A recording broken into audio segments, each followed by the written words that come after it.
back in the count. The swing arm now coming back as our countdown continues.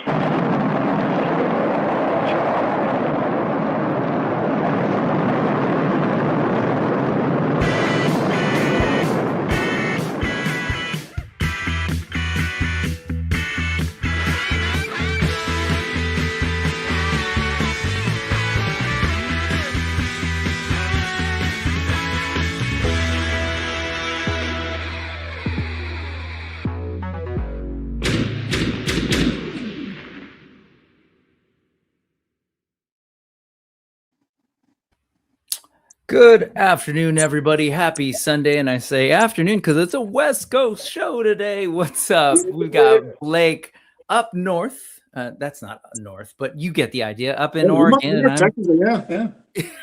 I am here from, I was about to say sunny because it's a habit, but it's not at all sunny. Gray and rainy, South San Francisco. Hello, everybody. I'm not going to talk to you about rain. That would be just rude. But anyways, what's up, Blake? How you doing, man? I'm doing wonderful. It's always a treat. We've had a few meetings now. It's always a treat to hang out Sunday afternoon with you, Brick. Hell yeah. Thank you, man. I love it. I love it. There's always there's always cool things to talk about. I didn't realize that this was going to fall on Toy Fair, and I don't know about you, but Friday night and Saturday, it was just like, whoa, what is this? So yeah. I'm kind of intrigued by where things are at. Normally, I spend a lot of time, as you know, talking about indies and folks doing their new thing. But man, I gotta say, Mattel is making some moves that is kind of like, okay, all right, I see you. And Hasbro continues to do its thing. So I don't know. I'm seeing a nice dynamic where I think they must be feeling a little bit about of maybe the pressure, the bars being raised, because they're not sitting on the laurels, man. But anyway, getting ahead of ourselves. You also, I know, are prepping for some big things that we're gonna talk about today. I want to hear about that. Yep. So let's first say hello to our friends. I love this. Did you watch Romper Room as a kid? Is that a reference anybody knows? Yeah, I did. Good. So sometimes I'm like, well, Sesame let's talk to our friends, Blake. Company, Romper Room. Yeah. So I feel like when we're calling up the chat, hello, friends. How are you today? Did my friends have fun at play? The special letter for today is totally. Is Rick and Blake. And yo, what's up, Josh Brown? Good to see you, man. We're getting bricky with it. What's up, Mr. Ryan Clark? Hello. He invited me and said I was welcome to Canada. I appreciate that, man. I've only been there. I've driven through the East Coast, like on tour and stuff, a couple different times, but never got to spend time. But Vancouver, a couple Thanksgivings ago was amazing, and that's like a place where I wouldn't mind moving there. It really actually reminds me of Canada or Vancouver, Washington. Canada. Been to Vancouver, Washington. I like Vancouver, Washington as well. Yeah. All right, let's see. Spaded One, what's going on? Oh, hey. Hello, Mrs. Terry. Appreciate that. Thanos, good to see you, man. Let's see. We've got Nolan, which makes this Toy Tube official, as the kids like to say. Freaks Figures is here. Hello, sir. Jen Lucky Sprinkles. I like that name. What's up, Jen Lucky Sprinkles? Hello. Thank you for joining us today. Nice. Let's see. E. McNeil. What's up, E? Good to see. Oh, replay crew it is, man. Whenever people get to hang out and say, enjoy the show, I really appreciate it. Jesse Marshall. Hello. Thank you and welcome to the show, sir. What up, Jesse? Just because you mentioned this, we'll talk about that. Let's talk about some McDonald's of our childhood. Let's see. That was a nice fun thing at Toy Fair for sure. And I guess, and that's it for now. So we'll say hello to everybody else as they come through. I wasn't planning on starting with this, but Nolan is saying should have a bear coming soon. And I know we didn't talk about this, but I am curious. Have you gotten any of your Rising Suns yet? No, because I just did an all-in. You did all in. So, and that wasn't in the first deliveries. I'm not sure because when we were in our conversation on I think Off-World on Friday night. By the way, thank you, Jesse Marshall, for joining us on Off-World last Friday. Nice. We got confirmation that 2 more boxes are cleared from the port. So I don't know. Hopefully we'll find out more of that. 2 more containers. 2 more Connex box containers. Yeah. Uh-huh. Cool. Well, slowly they'll be coming through, but I've seen people getting their individuals. Dork Lair, which I'm sure everybody here knows, but Bill has posted some great, just awesome reviews. A great look at N.E.W.S, which was, I can't wait for that figure. And then I just saw that he posted the dwarves, which I haven't looked at yet. But man, that's like the lead in to say this year, 2026 is like, I kept telling myself, oh, I need to chill out. Not I'm gonna chill out. I need to chill out. I gotta pay for a roof. Steve Farm said that I need to pay for a roof or they can't insure me, which is a very California thing given the wildfires recently. They're trying to, put some pressure on. So I'm like, okay, guess I'm not buying toys. And then, man, there's a bunch of Horseman stuff coming in these first couple months. There's a bunch of 5K toys and the likes, pre-orders coming in. So I don't know. I'm inundated in toys. How about you? I'm just curious, since the beginning of 2026, how many have you been getting a lot of stuff coming in, or what's it like for you? Yeah. So, the simple answer is yes. The flow has not stopped. Joy Toy Warhammer coming in, and I held off for a long time with the Joy Toy TMNT line. As soon as that Metalhead picture started hitting, I was like, I can't hold off anymore. I just can't. Oh, so cool. That right there, man. Were you a Robotech fan as a kid? Yeah. Actually, yeah. We talked, man. I loved all of it. Oh, yeah. So remember, like, when they have all those, the sort of like ground crew, I don't know what they call them, but the mechs, and you have all these like missiles come flying out, or the armored Valkyrie. That's beautiful. Yeah. Man, we got to look at some Joy Toy, man. I know you've got some, but I definitely I talked to you about that stuff because I'm appreciator from afar, a window shopper. So any chance I get to talk to you about that stuff and get to look at it is a treat. So plus, the flow also between the Joy Toy is that you and I are very aligned. A lot of our collecting habits and what's the word I'm looking for? Designs and lines are very much similar. Medi Memory, Mythy, Mithril, Hero, Zeshray, all that. Yep. I've got some really killers. No, it doesn't stop. And just so I got to say this is just funny. So I was really proud of myself. I looked at my Amazon pre-orders. I have 2. I looked at my Big Bad Toy Store pre-orders. I have 21, which part of them are the Horseman stuff of my extras and stuff that I'm either not getting from or actually I stand corrected. There's only a couple Horsemen. Most of the other stuff are through vendors like Big Uncle Bob's, Matt from Articulated Times, stuff like that. I have some pre-orders with those guys. This is more Monster Force. Okay.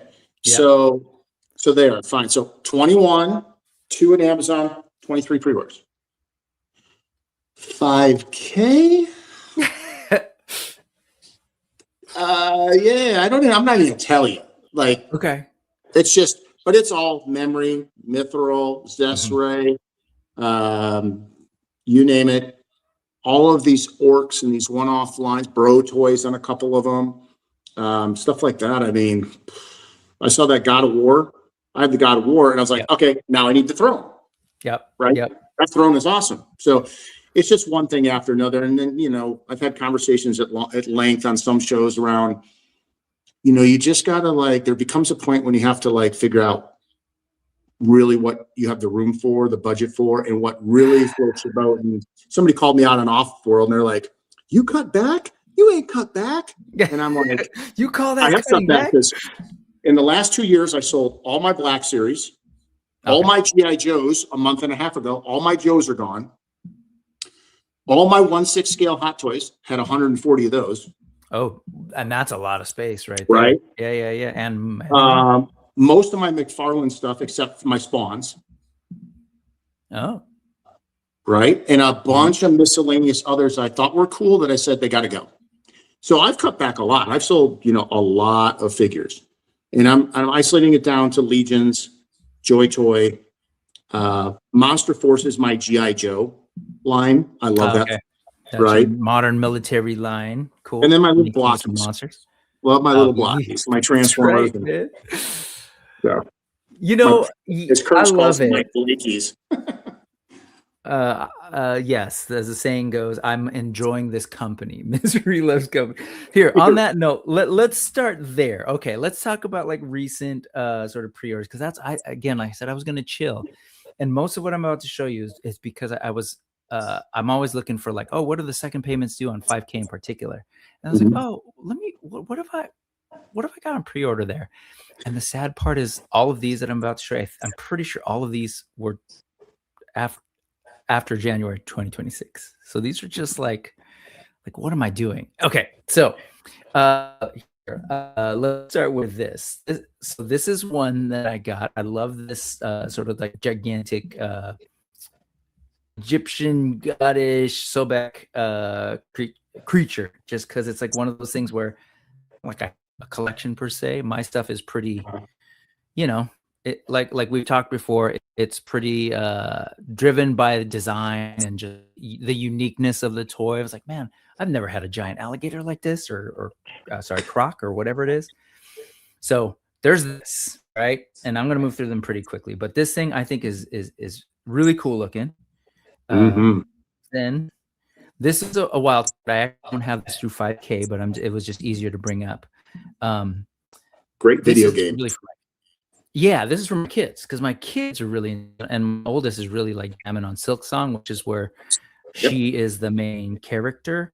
And you know, I'm always trying to like share my ideas with them and get them interested. And I mean, they're like, that's cool, but I'm always waiting for the thing that might just get them really into it. But anyway, there's this, and I think she's great. It's just unique. Yes, it looks great. Funky design. Yeah. And then this thing, again, I was like, no, I don't need that, but it's incredibly cool. And part of what I do with the show is like, I like to check out different toys and new toys as they come through. And I'm like, what's this company about? And this thing is just one of those things where it's like, okay, a brand new line. What do they call them? The pillars of not reaction, creation. Typo over here. Pillars of Creation, the Apocalypse of Galaxy. Love that. But again, it kind of hits that we mentioned Robotech. This is very much like, you know, Mospeada Robotech, the third in the series with like the motorcycles and stuff. I'm a sucker for this kind of stuff, and I found myself going in on that. What's the video game that's really good by Hideo Kojima? I have both of them, and I played them, and I Metal Gear? No, his newest one, where there's part one. I haven't played it. Okay, so this figure gives me the vibes and the look from that game, which is a Metal Gear designed by Hideo Kojima. So I mean, total. Yeah. I mean, look at that. Yeah, the costume is cool, but then the human head also is like got so much personality. I was like, oh, that's cool. Give me the like white haired dude with the cybernetic eye. Brian Clark, you're all correct. About Death Stranding. Okay. Yeah. And then Berserk. I wasn't going to be on this. Then they showed the new face, and then here I am. You know, I was like, okay, because as much as I love SH stuff, it just doesn't scale with, you know, like with Legions and everything else that I'm into AWOC. But this looks like it will. So yeah, and that looks really good. Oh, and this I wish I could tell you that I'm stopping, but there's still more, and it's keep going. Blake. It makes me feel that I'm not as dysfunctional, that I'm not alone out there. Exactly, misery loves company. This thing, these trolls, and as you pointed out, Medi shows theirs, and then Grey Knight shows theirs, and I'm like, man, I'm just gonna stick to the one. But the Grey Knight one looks fascinating, but this thing looks really cool for such a large figure and the way it's sort of posing up here. Do you have the picture where it shows the scale, how big this guy is? Oh my God, look at that. Now that two-headed orc I got both of them because I had to get the tan one after that one came in. I bought the blue one originally. Mm-hmm. So I put the tan one with the alternate faces that I didn't put on the blue one. Because I'm nerdy like that. And I wanted to have two different looks. But what a cool figure. And what a chunky boy. Dude, he's bigger than my face. No. And then to look at this troll, not counting the, well, I guess I got counting the mohawk in his ears. He's bigger. But I just really love, truly, check out that pose. A lot of my other big figs can't do that. And this is the thing that, I'm trying to, like, it's really amazing what's happening with all these different indies. And, I was clarifying with somebody from another channel. They kept using the word third party, just kind of like indiscriminately. And I was like, this is a third party, right? So they don't have the license. They're presumably like McFarlane as the second party to is it Blizzard, right? Blizzard, yeah. So those are two people in a legal contract and they have the license, so they're engaged. The third party are the folks who are like, well, we want to make those toys, we don't have a right to, and we're going to do it. And they're doing it. And I know there's issues with that, but I'm just always surprised at like the quality that they're able to achieve and the sort of attention to design and engineering that they're putting into these things that are also, they're essentially, black market, gray market. Anyway, not going to stop there. Yes, this show is designed to make you feel better, Blake. This was another one. So this is Romankey. I've been really enjoying my Gun Girl, which is a Romankey cowl joint. She's awesome. Did you get the deluxe where you got both? So you have two characters? Yeah, buddy. Of course. I mean, yeah. Yeah, they're awesome. So this thing is like, I loved some details in this armor. What am I doing? But I'm like, yeah, cool. That paint job looks amazing. And then here, last but not least, which is actually not last because I realized I didn't include one, but this figure, I'm going to ask you about this because it feels like, yeah, I figured. Oh, I bought two. I pre-ordered two. This is this lovely, muscular, fit, good-looking, kind of almost like a younger Wonder Woman. That's what I was thinking too. Like a really, like an Amazon Wonder Woman, like a younger one, but she's definitely going in my Zesray display. Yep. Yeah. So look at that face on that. I mean, oh my God, if it comes out that good. And this is a brand new, we don't have, this is Fangcun Studios who showed their stuff off last summer at Wonder Festival summer in Chiba, Japan. And they showed a couple of different characters that have been from, since this is their first, and she looks incredible. I love the body type. And I trip on, in many circles, we're always kind of talking about like the fact that like, McFarlane and these other, like, they don't do women figures. And here's Fangcun starting off with just this awesome buck. Like, they're not waiting, typical. It's like, oh yeah, wave 3, we got to tool up a whole other buck so we can get women into the line. They're like, no, our first thing is going to be really awesome buff women. And I think them and sort of Zesray are realizing like, yeah, that's a great niche in the market, right? I got a question for you. I got to ask you live. Here we go. Ready? Go for it. Did you even think, or did it pop in your head? Because we know these third-party companies are really rocking it, right? But we also know sometimes they change its names, and we kind of figure out, I kind of know why they're changing names. Let's just put it that way. Sure, okay? Sure. This has Zesray written all over. Do you think this might be another sister company to Zesray or something like that? I never did think that. When they first showed them, I totally get why people were like, are these Zesrays last summer? They didn't say Fangcun, and they were all kind of upright. But if you look at the aesthetic of the face, I don't think so. And so again, there's that term third party. I'll just say that, so third party, again, it's if you're sort of licensing something that's if you're doing something you don't have the license to. But these are all completely original. This is like their thing. So really, for all intent and purpose, it's like, to me, when I say indies, I'm talking about these guys too. I'm talking about, I'm trying to think of, Romankey, for example. These are folks who are just like, we're creating our own thing, has nothing to do with any existing IP.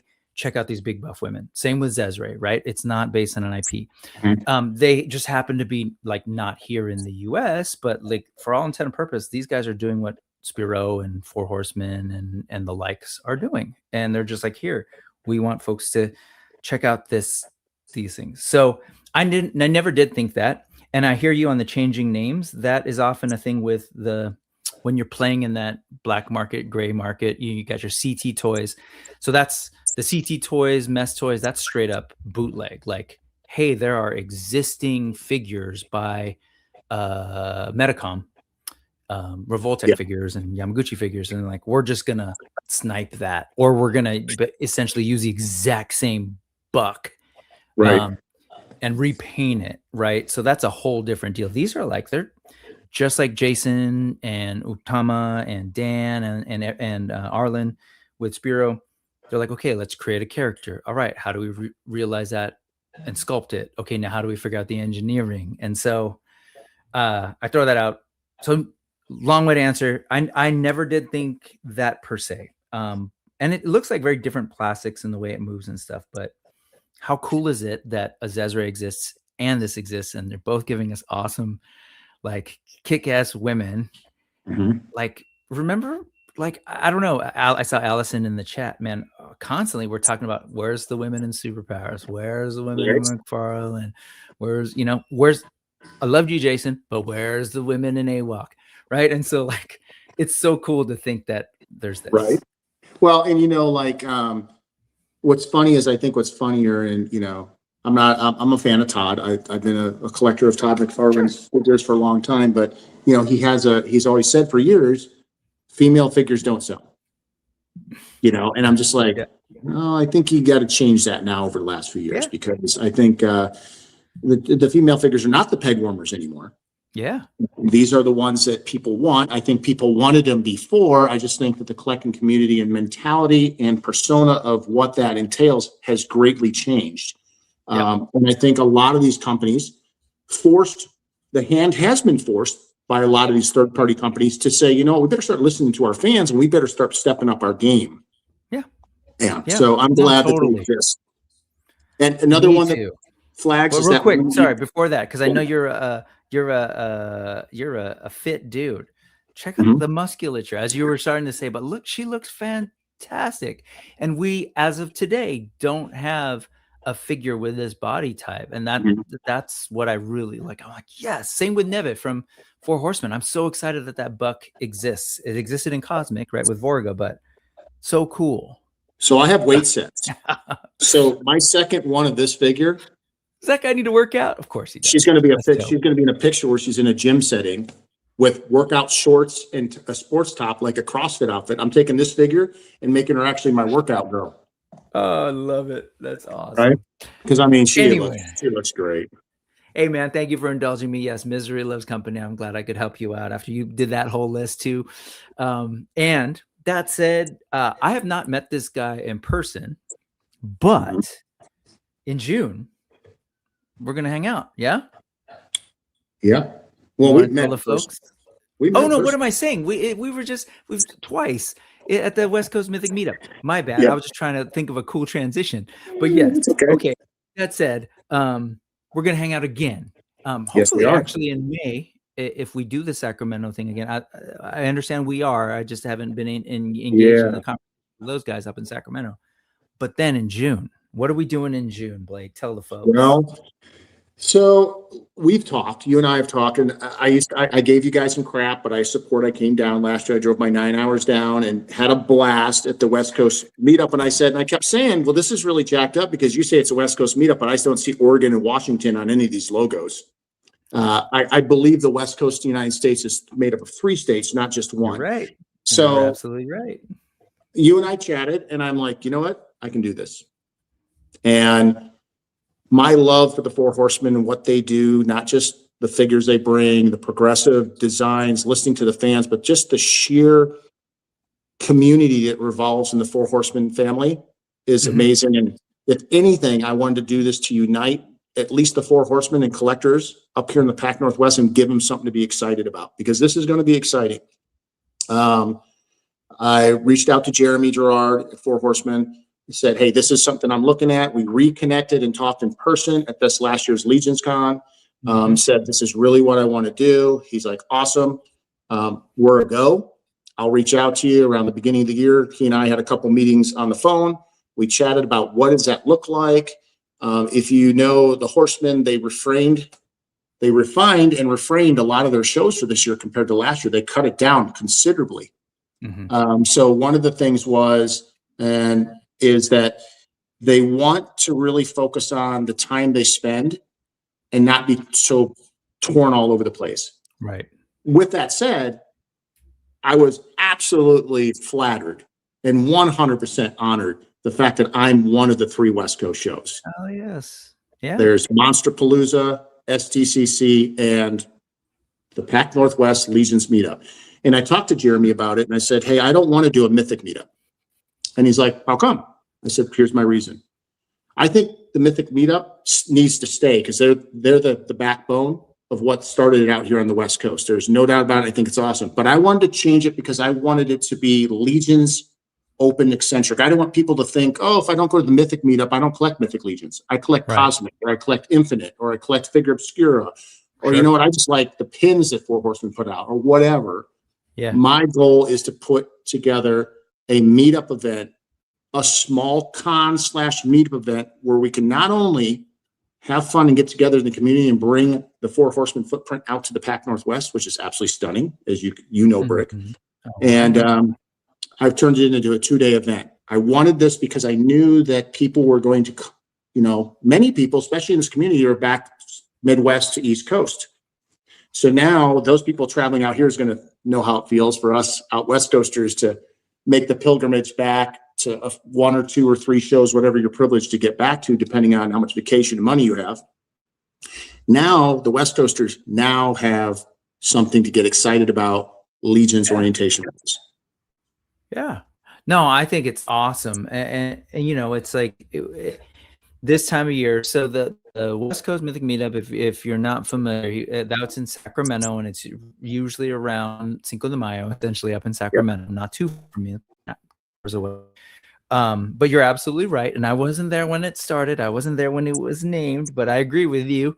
It is a little presumptuous to claim the entire West Coast, but this thing is cool, man. Like the fact that and that's how I kind of approached the outreach last year, was like, hey, if I heard a lot of people like, why can't you move it to LA, or why can't you do this? And I'm like, I don't think that's the point. The point is create a show in LA. Like, let's activate and like these different places where fans of 4 Horsemen figures and indie toys in general, and the whole like maker sort of like cottage industry of customizers and painters that comes along with Legions. Let's make that a thing up and down the West Coast. Let's create those opportunities so that maybe the studio can come out and the fans can get together the way that they do in the East Coast, right? With like ZoloCon and of course Legions Con and all these other smaller shows that come along. So I love that you're doing this. You're doing something different too. Like you're all about, you love the area. Can you tell us like the whole rundown the event and this beautiful space we're going to be at and that whole thing? Yeah, well, so first off, you've seen the logo that was designed that pops up here for the event. That logo is designed by Dusty Standiford, one of my favorite brothers out there in the community. And so Dusty, known for his coloring books, his Little Legions, all the different things that he brings, him and his lady Ange bring to the community. Thank you, Dusty, for doing the design, and the design is absolutely awesome. If you notice, the design is done it's so quick. Sorry, I'll try. Very Pacific Northwest. We got a Yeti in there, so yes, Dylan. We got a hairy creature out there for you, and who doesn't know Sasquatch from Oregon, right? And then I've got Washington, Oregon, and NorCal in the map, and as well as a bunch of other things in the logo. The logo is very organic to this event and designed specifically for this event. So once again, Dangerous Dusty Lee, Dusty Stanford, thank you, sir. It's awesome. My goal is I'm actually talking to a couple people right now. The shirts will probably either go live on my Wraith Toy Mace After Dark, Toyhammer After Dark page, because I have merch up there for ReconRage and Toyhammer After Dark now, and it might go to ReconRage. I'm going to reach out to them here this week. So there will be t-shirts and stuff. And then I'm also working on pins and stickers for both ReconRage, Toyhammer After Dark, and the Pac NW Legions Meetup. Dope. So, and then, so in this video, in this sort of promo video from your first post, it kind of lists out what we might be seeing depending on how long people are out. Like, yeah, you're going to take us on a little tour and show us the area. Yeah. Huh? So in the spirit of Four Horsemen, and Mythic Legions being the initial line that kicked it off, besides Goth Metropolis and some of the other things with Horsemen, I wanted to create an adventure party weekend. Like we talk about in Mythic Legions, I want to have an adventure. And what better place to have an adventure in the Pacific Northwest? It looks like the set of Lord of the Rings. So I decided, you know what? I could do a one-day meetup, and it'd be awesome. People fly in, but I wanted to give people more bang for the buck. Plus, I also wanted to show them around this wonderful part of the United States that I think a lot of people just don't get a chance to see, except in pictures or movies or whatever. So day one, June 13th, there'll be an event here in the Pacific Northwest, right here in Southwest Portland. I have the venue, everything's taken care of. A lot of that information will also be going up here soon, and I'm reaching out with hotel blocks. I don't know if I'm going to be able to get you a discount, but at least I have a list of different hotels that are close to where the venue site that I'm holding it is, so that they can, start booking and looking at like what plane fare is.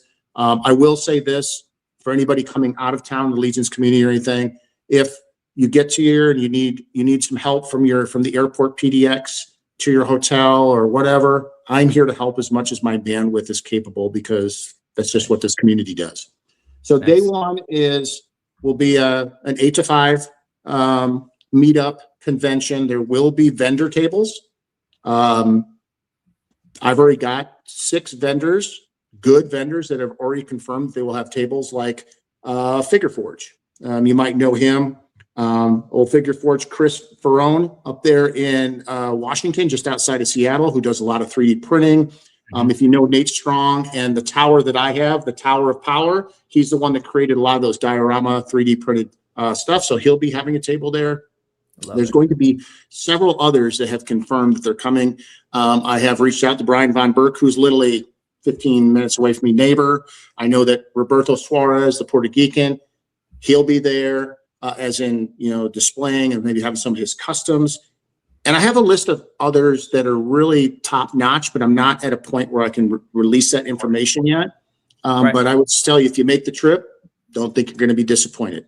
So that's going to go. I'm holding that in a venue that's like a clubhouse. It's a huge clubhouse. I rented it out. It has a pool, barbecue, kitchen, and a full events area that's very intimate and cozy, but plenty enough room for everybody. We're going to have fun. We're just going to have fun and do what we do and hang out together, and I'll be providing food, and we're just going to have a good time. I want this to be like, I want it to be an extenuation of what we love about the Legions community. Okay. And then that evening, we'll all find a place we can maybe hit our local, you want to talk about foodie. If you're a foodie person, welcome to Portland, Oregon. Yeah, for sure. We can find a really cool place to go to. I have a list of ideas that I think would be right up everyone's alley. We can have a meetup dinner. And then the next morning starts day 2, the 14th. We'll all rendezvous at a certain point. That point could be decided about. It's the people that are coming that want to stay for day 2. Mm-hmm. We're going to rally at like 8:39, and then we're heading off to a place called Camp 18. Now, Camp 18 is on the journey on the Sunset Highway, Highway 26, out to Cannon Beach, which will be one of our destinations. But Camp 18, you want to slide that over a little bit, Brick? Because I think it's cutting off the... Camp 18 is an old logging site where they had food, and it's a logging camp. They turned the main house into an actual awesome restaurant. As you can see in the pictures, it's family logging breakfast, hearty flapjacks, food, big. They're known for their iconic cinnamon rolls that are the size of a dinner plate. We're going to go and fuel up there and have a Legions breakfast on our adventure together. That'll be our first stop. Yeah. And then we're all going to jump in our vehicles. We're going to caravan. I am getting a couple vehicles from a local enterprise and some others that have been on board to sponsor this. I'm going to get some bigger vehicles so a lot of us can drive together, depending on how many people. Maybe only be a couple, Suburbans or whatever needed. and we're going to head out that way. So we'll leave from having breakfast, and we're going to head to our next destination, which will be Cannon Beach. Now, Cannon Beach, the pictures don't do it justice, as you'll see, but this is the main site where Twilight, right? Point Break, and of course the iconic Goonies was filmed. So we're going to go and we're going to have fun, and there's a downtown, we can walk together, we can break apart, and you guys can go do what you need to do. We can rally back at a certain point a few hours later, whatever. But I want it to have fun. I want there to be a sightseeing and adventure party journey so that we can just have fun. Then I'll hop in the vehicle. We're going to head down the old iconic Pacific Coast Highways 101, and we're going to drive that bad boy all the way down to Tillamook, which is about 35, 40 minutes, not far. And we're going to go to Tillamook Creamery. So many of you probably have Tillamook cheese, Tillamook ice cream, whatever in your store throughout the United States. I will tell you, it is by far not because it's here from Oregon. It is my favorite ice cream across the board. My favorite cheese. And you're going to be able to, they have a whole full restaurant and tour there. We can see how everything's packaged, how everything's made. If you'd like to go through that, no problem. They got free samples of cheese. So, yep, don't eat too much and get binded up, but, have fun. And then they have fresh ice cream where you can actually go and buy a fresh ice cream cone, waffle cones, all that right there from where it's all made. I think that's just a total Pacific Northwest second day event, an adventure together where it just literally screams. I had a really great experience when I went to the Pac Northwest, and I saw some iconic things that are really important, and we get to do it together. And there's one other thing that I want to throw in there. We will be doing some toy photography. So bring your favorite figure. I don't care. Legions figure, whatever you want to bring, but bring your favorite figure. There. Yep, whatever you want to bring, because you got so many different sceneries and backdrops that we can take pictures outside. I mean, I know Faisal and Campfire Baker, all those guys from Great Britain. I could just imagine Faisal being here with as many outdoor pictures that he could take here. So I think it's going to be a blast. And I just want this to be more of just a one day, like we all go to cons. There's nothing wrong with cons. I love cons and conventions get together, but I wanted to do something a little bit different just to add layers. It's cool, man. I'm really excited again to bring, have a convergence, I guess, of Legions fans on the West Coast. And I love that you're kind of looking to be the hostess with the mostest and like show people the area. I think it's going to be really cool. To go back a little bit, Spiro Toys will have a table. And by that time, we should have some brand new figures. So that by June, so Knock On Plastic. We were just talking about that on the stream before that. And I would love to even just like knowing that Brian's going to be there, Brian Burke, and he'll be, fresh out of probably around that time. I'm actually not sure when he's going. I forget. But Ash and Oath will be sort of more public. So just the notion of all these new creators and indie toys, like it's the mini West Coast version of the Legions Con in indie toy showcase. So love that, because that's very Legions. It really is Legions. Four Horsemen are like, that's the really leading the way around this notion of creating independent toys.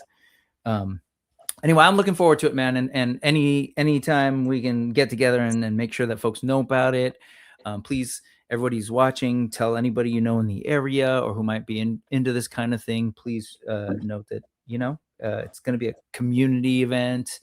You get to do the toy thing, but if you want to hang out and just build with folks, be a nice. Or if you just want to come out, you can only get out for Sunday and you're in the area and you want to come go on the adventure instead of the toy show. You got 2 days to pick from, and you can have fun. And I do want to say this, anybody watches this now or on the rewind, if you want to be a vendor, vending spaces are free. I'm covering everything. I will have your table. I will have everything. I just need to know in advance. This guy. Please reach out to me either on my Facebook or my Instagram and let me direct, hey Blake, it's so-and-so. I need a standard table, and ask any questions you have. Anybody else on here that just has questions, feel free to DM me. Reach out. I want you to feel comfortable coming out here and know what you're expecting. And that is have a good time, because I'm trying to take care of everything for you. Obviously, the spending money for your breakfast and your sightseeing and stuff, that's on you. I can't cover that. But Cool. Well, I will put all that information like I always do. You'll see that URL scrolling at the bottom and that QR code. Those will be on links. Hit up Blake and ask the questions and send messages of encouragement because he's putting a lot of work into this and we appreciate it. So hopefully you can see some of the folks out there. But cool. So we've talked about all the toys we've been buying. We're talking about this awesome event you're putting on. Since we're talking Four Horsemen, let's go ahead and take a look at some Four Horsemen figs after we check in with the chat. So I haven't forgotten about you folks. There are things that you're going to bring up that we will definitely be addressing, but let me go ahead and just highlight some of them. So we got Ryan Clark saying he thinks that the Muppets won the toy fair, while Josh Brown earlier said McDonald Land figures. So we will see, but all that proves is both Ryan, Josh, and myself are really old. But yes. Thanos, sorry, I didn't cover up your face there, dude. All right. Thanos is saying he needs to chill like me. Me and Thanos have these conversations. Oh yeah, I'm calming down. I'm going to buy less. And then it's like, oh man, what did we just pre-order? But he needs to chill. But Joy Toy announcing that StarCraft and Nacelle doing a Build-A-Bridge got my wallet sweating already. We'll definitely take a look at some of those things today. Man, Freaks Figures right there with you with a Joy Toy. I can't wait to sort of see, talk a little bit more about the recent stuff that's been coming up. Yep. Right there with Thanos. 5K is super dangerous for me. Oh, yeah. What's up, Allison? Good to see you. She's out in the Portland area. I'm hoping maybe she might want to hang out with us. That's awesome. All right. Well, Allison, reach out. Love to get some information from you, and I hope to see you at the show. That'll be awesome. Freaks needs to purge too, and I need to figure that out. Travis is stalking me, but that's okay. The question again, Travis, like the earlier show, are you really watching or did you just drop in? No, I'm just kidding. Sweating that guy. Let's see who else. Who am I missing? I know there were a bunch of other folks that dropped in. Hey, we got Bud. What's going on, Bud? Good to see you. We've got Rowdy Riles. Good to see you always. Paul Morales, what's up? 1976er, just like myself. Nice. We're not the only ones, man. This guy, Thanos, is right there with us. He's a wow guy. So I often will be like, hey, dude, what am I looking at? And Thanos's toy photography just cracks me up. We'll just put it that way. Yeah. Bunch of stuff.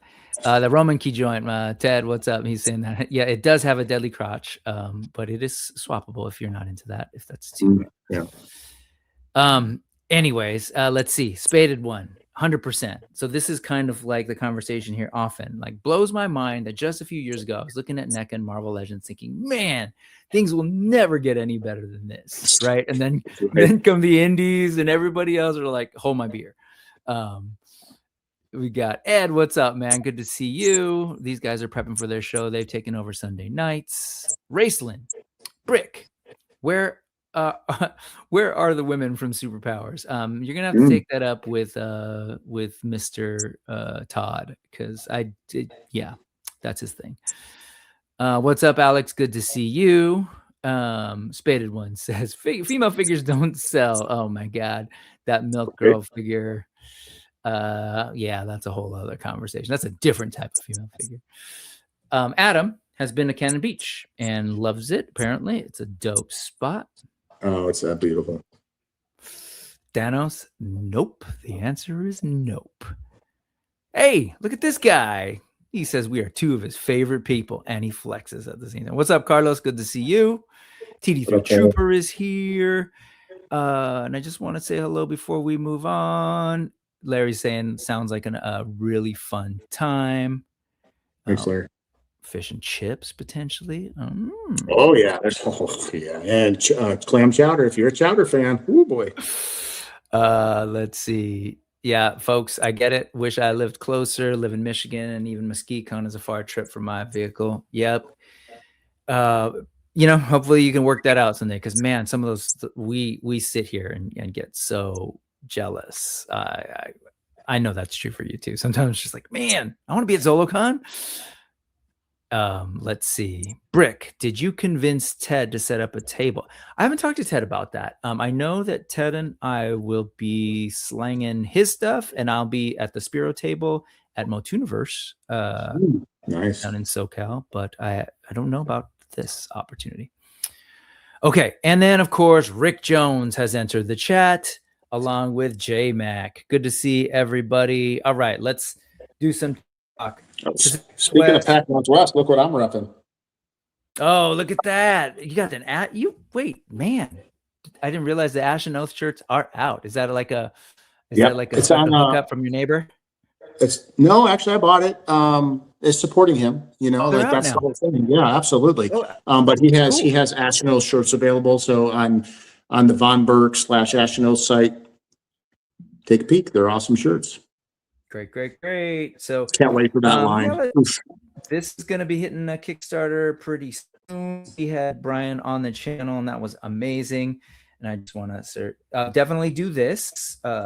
Follow the pink. I'll drop that in the chat so that the algorithm, Kickstarter's algorithm, can be like, oh, I guess this is a hot campaign that we need more people about. So when you do click on that, well, it's mine saved already, but it says notify me and launch. Do that, and then Kickstarter will make note of it and send. Oh, and here we go. All right. So if you want to support the campaign now, you can go check out a T-shirt on. And I will tell everybody, the shirts they're super soft. They're very comfortable shirts. So if that's a thing with you in T-shirts, I know it is with me. This shirt is very soft. Very nice shirt. And great printing. I mean, I've ran this thing through the washer a few times, and it still looks absolutely amazing. I love how you can always tell when you're online, because look at the logo. I'm flipped because I'm online. So he's going one way. Oh, on your side. Yeah, that's right. But on the show, on the folks watching, it should be correct, I think. But anyway, Ash and Oath, that's coming soon. I definitely will have Brian back to talk about that as soon as it comes. As soon as it goes live, we'll figure that out, because I think they're really great figures. Yet another awesome indie line. I was saying earlier that maybe grandfathers isn't right. I don't mean to call them old, especially we're probably the same age. But Four Horsemen have been paving the way for indie toys. Don't got to spend a ton of time, but I just want to ask you your thoughts, since we're talking Legions a little bit.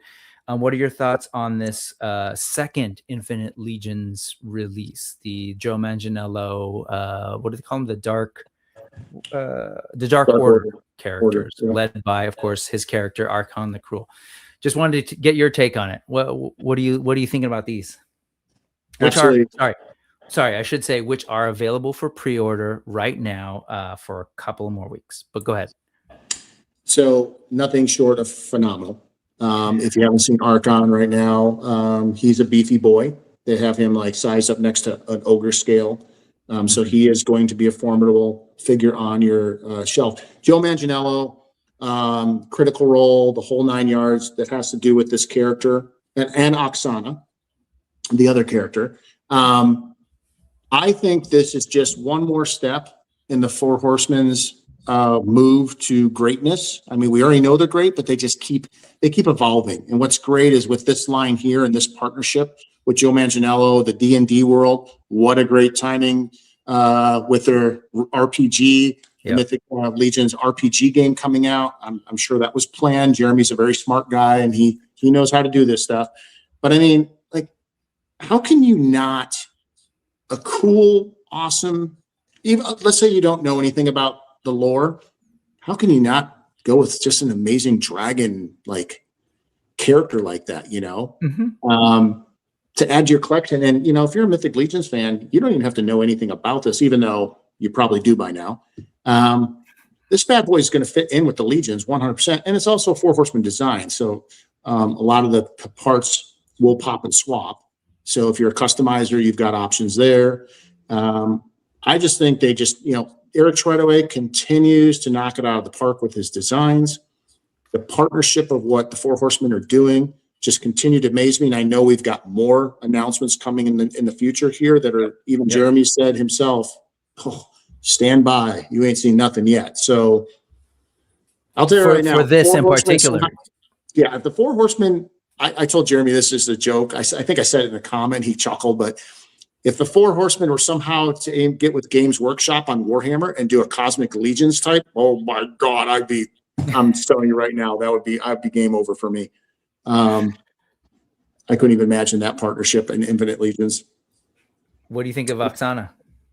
Absolutely phenomenal. So I like that they stepped over. I know this is an Infinite figure and this is a collaboration, but you know, not everything has to be sexy. I get it, right? But this is them moving towards more of a Frank Franzetta, Julie Bell type artistic figure. This, you know, it reminds me of. It looks like a very, how do I want to say it? Stylized but yet feminine warrior. Even maybe an Evelyn from Warhammer or from Masters of the Universe. You know. Yep.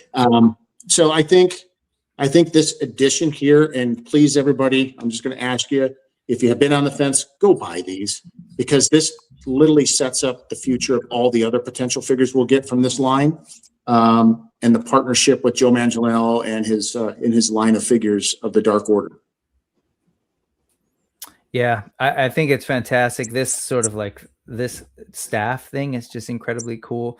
But you're absolutely right. It hits those sort of Frazetta, all of that fantasy. It's even like, you know, I'm thinking Flash Gordon when from the Flash Gordon film when.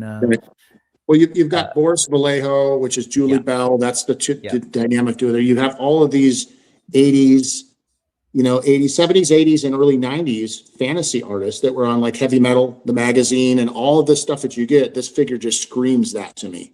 And I think it's just amazing that Eric Treadaway and the Horsemen are bringing this to fruition. Yep. We just have two awesome figures. And the reason I say, hey, please go buy this is, you know, obviously Horsemen ain't telling me to do anything. I'm telling you as a collector, we start backing these, like our community has done amazing work in the past. This just sets up for more tooling, more figures. It helps with the expense of bringing these to fruition. So, you know, I always tell people, you get what you put in, right? You get back what you put into it. So, and with the Horsemen, you actually get back more. So. Shout out to Imaginary Action accessories and prop here, Trevor, supporting you know, your brother. Love it. Yeah, man. That's cool. But photography on point, everything's on point. These are great looking figures. They are available for pre-order now. I'm forgetting, do you know when this ends? It's like maybe another week or so. It ends a week from today. A week from today. Yeah, and I think it says on the home screen up there. I think it's up there. And the pin and the box stuff, wasn't that, what's his name? They have a new artist too. A very well-known artist that was brought on to this project, Max Dunbar. Yep. So Max Dunbar. Cool. Yeah, and Max Dunbar's done some amazing, like, if you look at the, he did the box art for the new Mythic Legions roleplay, which was posted on the Legions. That box art, if you pull that up really quick, I think that's pretty impressive. Max Dunbar is a very well-known artist, and he does some really cool stuff. When I saw the box art available here, I don't think it's on there. Probably on the Instagram. It's on the Instagram. Okay. Keep going. Yeah.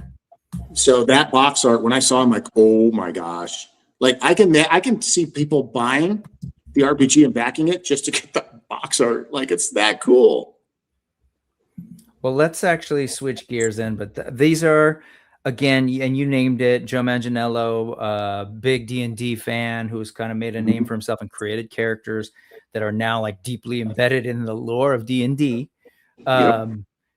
It's a perfect marriage. I've always thought there needed to be a little bit more of that overlap and make sure that like RPG players, tabletop gamers knew about Mythic Legions. Because, you know, like to me, Legions, Mythic Legions in particular are like those old school miniatures, like brought to life, painted beautifully, like those folks love.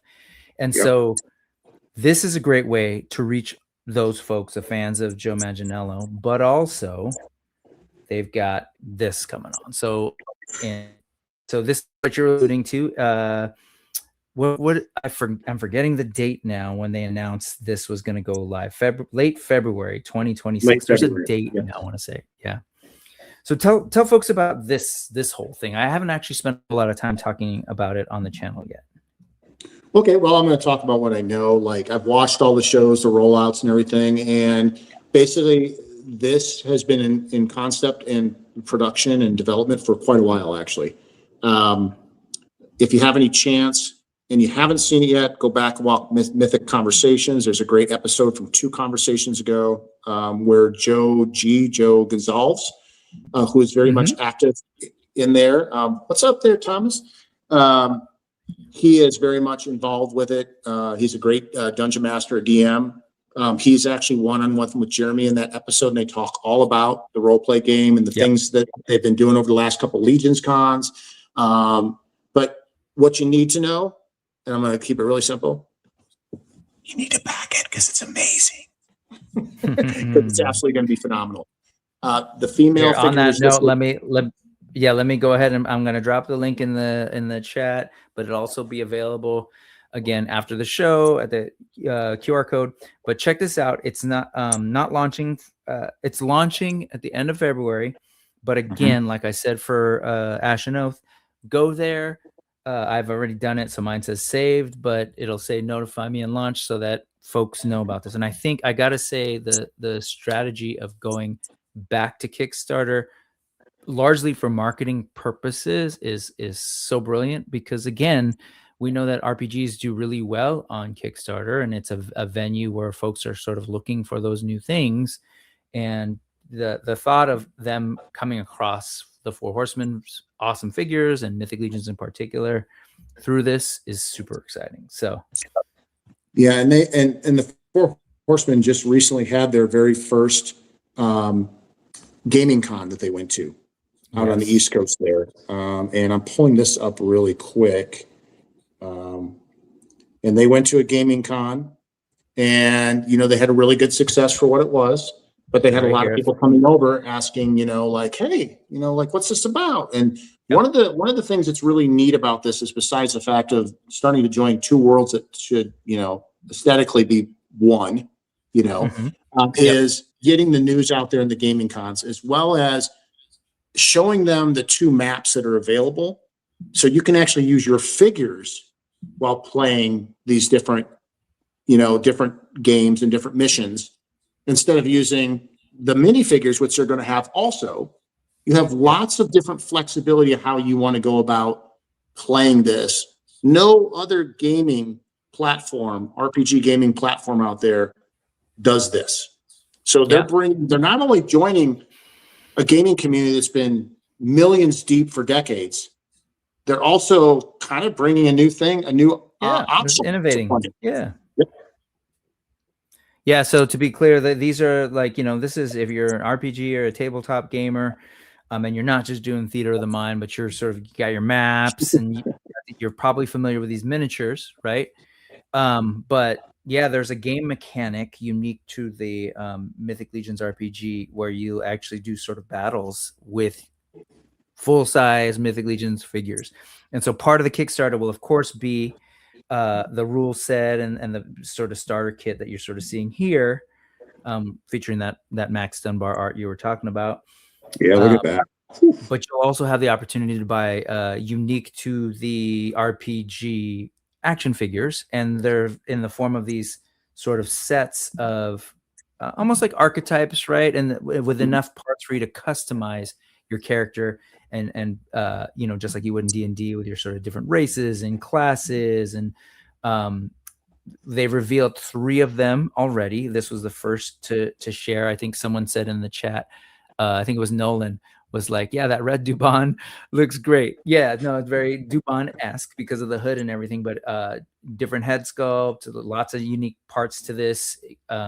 Cool, like colored tunic. They had a black and gold one at SDCC. That was the first one they revealed. Then they revealed the elf. And then this was the latest one they revealed over on the Legions lady channel with the show. How fun was that for them? Yeah, that was fun stuff for them. Congratulations to the Legions ladies too. Absolutely. They're growing their channel, and their community is just thriving. So Tanya and the whole crew out there, congratulations. This figure Man, I really love this head sculpt. Again, to our earlier conversation around like, oh yeah, nobody buys women figures, and where are the women? They're here. They're alive and well. And I love that in the Legion's library, there's so many different heads now, like so you can create all sorts of different characters using just Legion's parts. But this is a brand new one, and I absolutely love this head sculpt. Yeah. In that hood too, she looks fantastic. And of course, the others look great. The one thing I said this, I was saying this on Oz's last night, and actually in the chat when I think it was a Mythic Customs episode. Oh, it was like you said, Joe and Jeremy talking, and they kept using this terminology. And as a bassist, it's really hard for me not to keep thinking that like it's a bassist, the bass player figure. And I was like, oh, cool. Is there a drummer figure too? But yes, that's what they're called. Well, and the other thing to think about is I kind of want you to like broaden your mind if you haven't done that already. So, they talk about this being base figures. Yeah. So what are the non-base figures potentially going to look like? Wow. I mean, where is this going? I mean, the growth for this line is, we can't even see how far that could be. And I think this is going to take off. I know it's already taking off in the community, but I think this is going to take off. I was talking to a couple gaming shops in my area out here in Portland. Yeah. And I've been showing this because I told Jeremy that I'm working on trying to get some people out here to rep the brand when they get to that point, like they do with, the Legion's authorized dealers throughout the United States. And I'm going to tell you right now, they were like shocked. They were actually like, oh, what? This is freaking cool. Like, great. Who's doing this? Love I'm that. like, the Horsemen. Oh, aren't those the guys that like with like He-Man 2000X? Like some of them knew that and like, oh, that's cool. So they knew, and they're like, well, that's really cool. So I was showing them the site, like my comic book store, which is Cosmic Monkey, which is a phenomenal, iconic comic book store in the United States. A lot of the owners of some of these different toy and role-playing stores are just like, wow, maybe we could get them out here and they could do like a signing. Like, and I'm just like, so I think this is going to take off big. And I think as ambassadors to the brand, like all of us are, right? Mm-hmm. To make it successful, it takes a community, right? Sure. And I think everyone, for people that have the energy, let's really make sure that this next stage in the Horseman's growth is met with accolades and achievements. Yeah, no, absolutely. I had a similar conversation. So every Sunday in the mornings, I take my two kids to a place called, I won't name it because, McDonald's on the internet. No, but it's a place where they play D&D. It's one of these gaming shops where, you rent time at a table, or you can buy stuff or sit in the back, and they've got a beautiful space. And I had the same conversation. Hey, are you familiar with this? They knew nothing about action figures or this, but they're like, holy crap, this is amazing. So they're like, when this launches, let's talk. And I was like, absolutely. You all should check it out. But it's great stuff. Look at these figures. And I think I like J-Max. J-Max, like, she's a cute little mage, but the dwarf has me the most excited. I get it. We all have our things, but yes. I knew you like those dwarfs. This dwarf is pretty cool. That hammer silhouette is kind of intriguing to me. Mm-hmm. It could be an old piece, but I don't think it is because it's round in the front, right? Yeah. Yeah, I think that might be a new design, or maybe it's a redesign, but it looks like it potentially could be. Did you ever play? Oh God, I had it and it blanked. What was that video game? Back in the day with 4 players. There's a barbarian, a wizard, an archer. You're not talking about the original Fable, right? No. It was in the arcade. Before that? Oh yes. Top view. You're running through like little. Help us out in the chat if anybody remembers. But that thing was that's what it reminded me of. Not Golden X. What's up, D? Good to see you. I'll think about it. But it was like a 4-player thing. There's a red, yellow, green, blue. There was, and then they have the 4 different types of characters, and it's a 1-word. Anyways, go. We'll let the chat figure it out. But Gauntlet? I think this is super exciting. Gauntlet. 100%. Got it, Larry. Nailed it. Got it. J-Mac. And for the first win. Yes. Oh, there you go. It was yes, JMac first. But this is cool. There's all sorts of things associated with it. Here's the mini of that character. I don't want to, there's plenty to talk about, but look out for this Mythic Legions RPG just to get some inside view on this.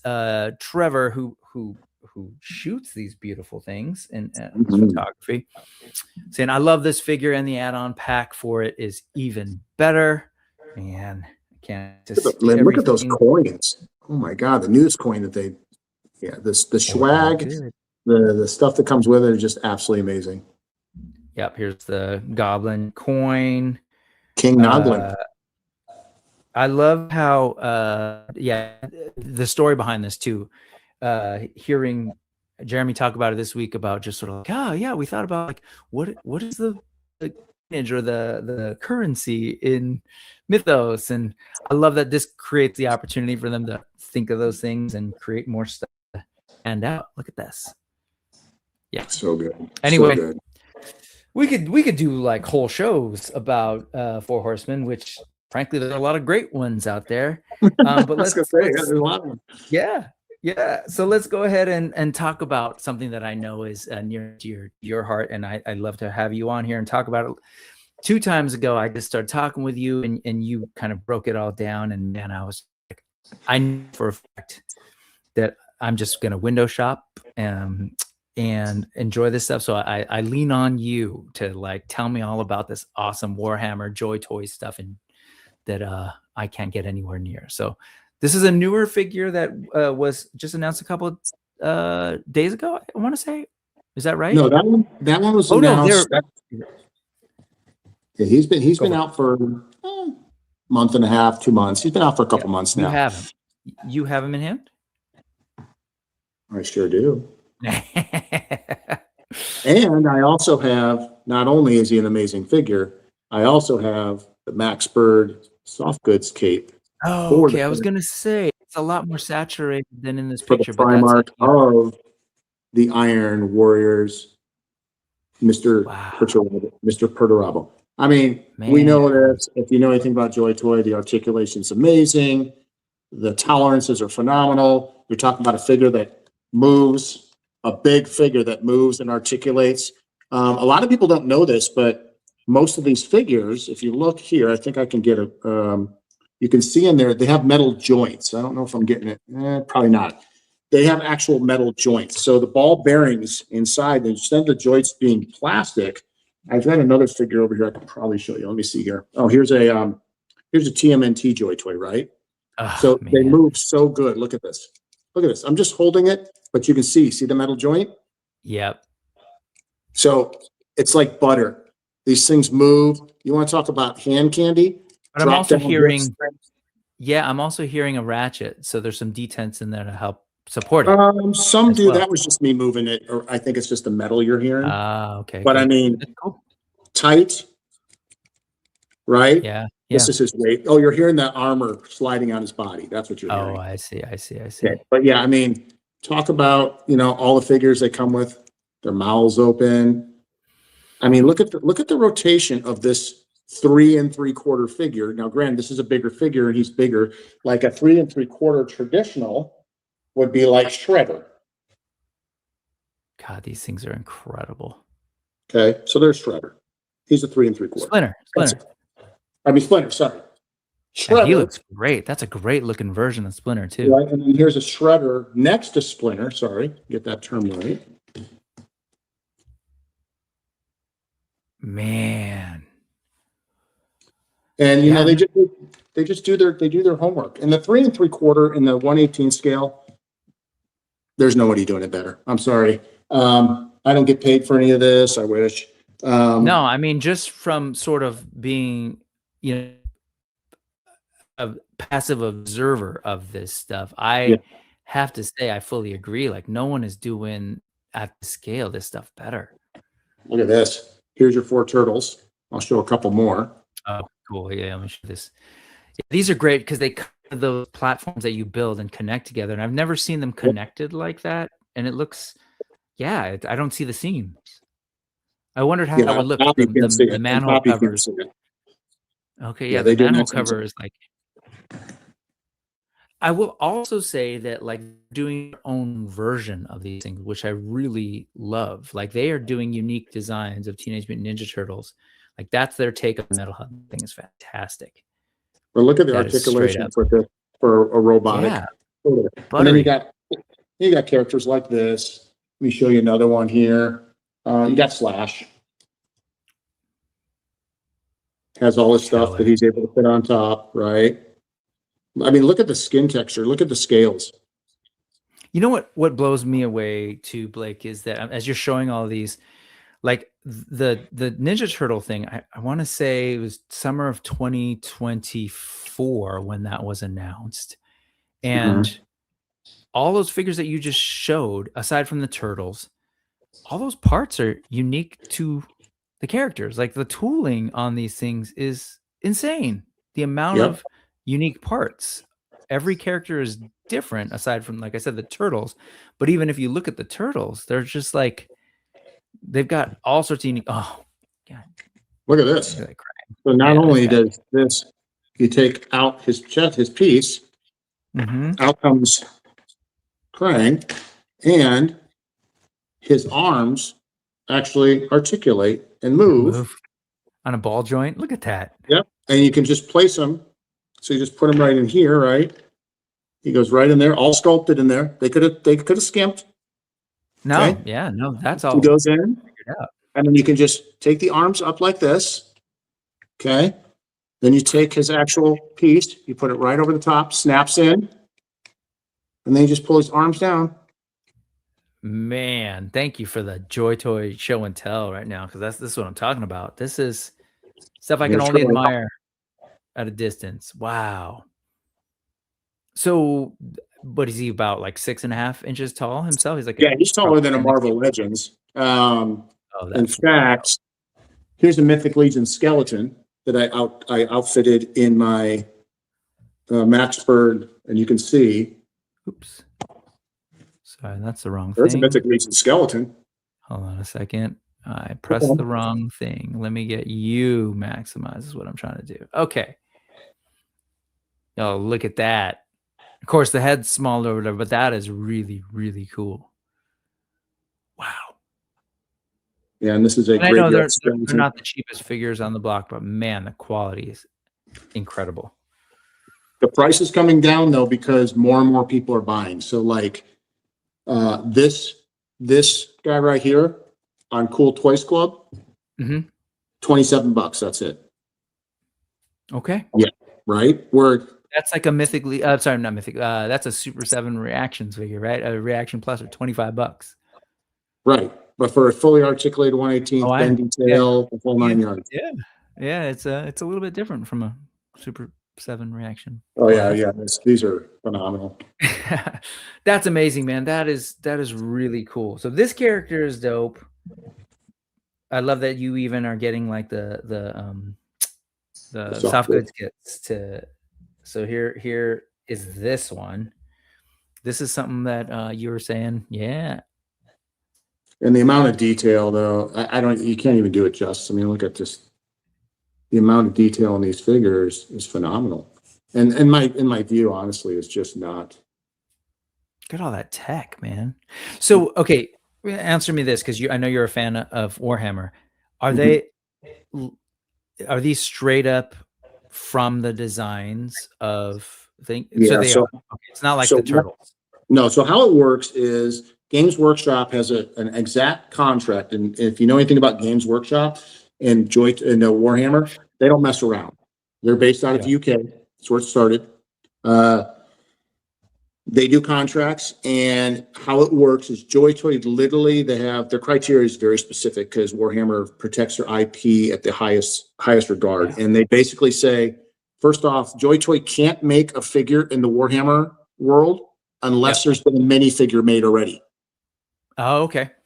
So any figure that's made with Joy Toy, there had to be a minifigure in the actual gaming world that's been made. And there's lots of figures, there's lots of characters in the Warhammer world that have not had a minifigure yet. So you won't see them come to Joy Toy until that happens. That's okay. And then they are the first. That makes sense. Yeah. And so they have a very stringent criteria of how they manage. So So this figure that we're having, that I'm showing right now, is one that I know you got recently, right? Yeah. I know you were saying you and one other person who might be watching right now are some of the few who actually have this thing in hand right now. And Carlos. Yeah. So this is for you guys and gals. If you want to see, here's the box. Okay. So this is the Black Legion. This is Abaddon the Despoiler. Okay. And we will go into more of this. So, Brick, you know that I'm on another show on every Sunday night. It's called on the Wraith Mace channel. It's called Toyhammer After Dark. And we go over everything Joy Toy Warhammer, Warhammer, customs, you name it. So we'll be talking at length on Toyhammer After Dark, which airs at 7 p.m. on the West and 10 p.m. on the East Coast every Sunday night, including tonight. Cool. Love it, man. Thank you for giving me the little bit of like first person insight into these things. I love that when you're here, and I can't wait till that's the other bonus of the Pacific Northwest Legions Meetup. I'm hoping to maybe take a side trip to check out Blake's toys. Yeah, so if I've had a lot of people write me. There's been people making on the comments like, I got to get out there. There's two reasons. One, I think this is awesome, and number two, I got to see Blake's Warhammer collection in person. Totally. So check him out on the Wraith Mace channel. Link will be in the links after. But let's talk about this, as some people are already referencing in the chat. This was a big deal. This is one that I played. I never got into Warhammer. I remember there was some gaming company where like if you sent a couple bucks, they gave you a bunch of like sample stuff, and one of them was a Warhammer 40K like book that I was like, oh, this is dope, but never played it. StarCraft and Warcraft I did, and I loved the world of StarCraft. And they announced a couple days ago, they being Joy Toy, announced that they got the license for some StarCraft toys, which is an IP that a lot of folks have been waiting for action figures for. They'll be coming in some, as you just saw, some amazing 1/18 scale Joy Toy goodness. Is this something that was on your radar? Were you a StarCraft guy? Yeah, love StarCraft. Yeah. I love Blizzard Entertainment's characters. I think their games and their characters are pretty top notch. Yeah, and so these guys, Dynamo Dave is into it. Thanos is talking. This is the reality with both Warhammer and this, like the army building, right? If you're like, you got to defeat the Zerg, or what they're called? Am I saying that right? It's been a long time.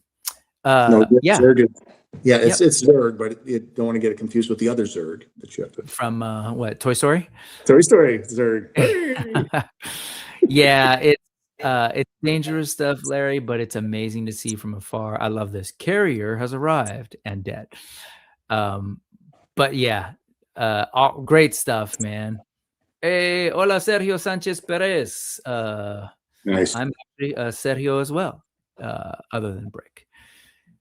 He's saying good miniatures and congrats to the good painter, good details for those Joy Toy, I'm assuming. Absolutely. Oh, yeah. Oh, Protoss, man. I can't wait. So does Joy Toy do Warhammer sort of like play sets or dios? Because no? Not yet, but okay. I've read in some different off chats that there's a lot of people ask for it. Now they got the 2 tanks already. I've got the Predator tank right behind me up here. I can get it out for you really quick. Hold on. Yeah. While you're doing that, Josh Brown, absolutely. Give me a Kerrigan. Not give me a Kerrigan. Give Blake a Kerrigan. Give Josh a Kerrigan, and I will watch from afar. And yeah, the Zerg are pretty big, so they could work with 112. Cool, like. Oh man, look at this thing. Hold on a second. So they started getting into the vehicles. Now you want to talk about Joy Toy killing it? Look at this. So guns, everything, articulate. The side hatches, you can customize them. The whole inside is done. Oh, look at that inside. Look at this. The lighting on that was cool. It's all metallic. Oh yeah. You can actually fit 3 to 4 actual Blood Angels inside the Predator. Okay. All the hatches on top open. all Dang. decoed. So yeah, I mean, That's amazing. That's like the gridiron phalanx, but like in production. yeah, Or, and guess you know. yeah, right, and for $200. Oh, Right, look at this. So what you got? the hatch goes up. Oops. I keep pressing the wrong button. No, you're Sorry. good. You're good. So the hatch goes up. This is Mhm. the Wow. Man. so yeah. So are they going to do dioramas? I can see it coming. I think it's going to be a great. I think it's going to be one of those things with Games Workshop of what they're going to allow them to do. But Joy Toys and Games Workshop has been having ultra success with this line. I can't see them not testing the waters and putting out maybe a couple more vehicles like a drop pod where the Marine, how they come in those drop pods. I can Yep, see one yep. of those come in, and I can see maybe like a little diorama pieces that you can put into your display case with your Joy Toy Warhammer. They've already got a couple little things they put with some figures, but nothing substantial. Well, the reason I asked was because of the StarCraft as well. Like, so there's of course Warhammer, but then with StarCraft, like, you know, you're literally like in my brain, I keep thinking not just the characters, but like the building of the units and building of the different structures that would be amazing, like that little manhole cover that you got for the turtles. Like, even if they Yeah. Anyway, this is gonna be cool to watch. I will not. And if anybody ever sees me on a stream saying, "Hey, I just pre-ordered a Joy Toy," please knock me out of my senses. I I can't be hope doing that. Nova is part of the figures. I hope Nova makes it. So cool, man. That was such a great little world. Chris Bouchard, yeah. Don't say yet, dude. Protect yourself. No. Chris is asking if we can see a dreadnought.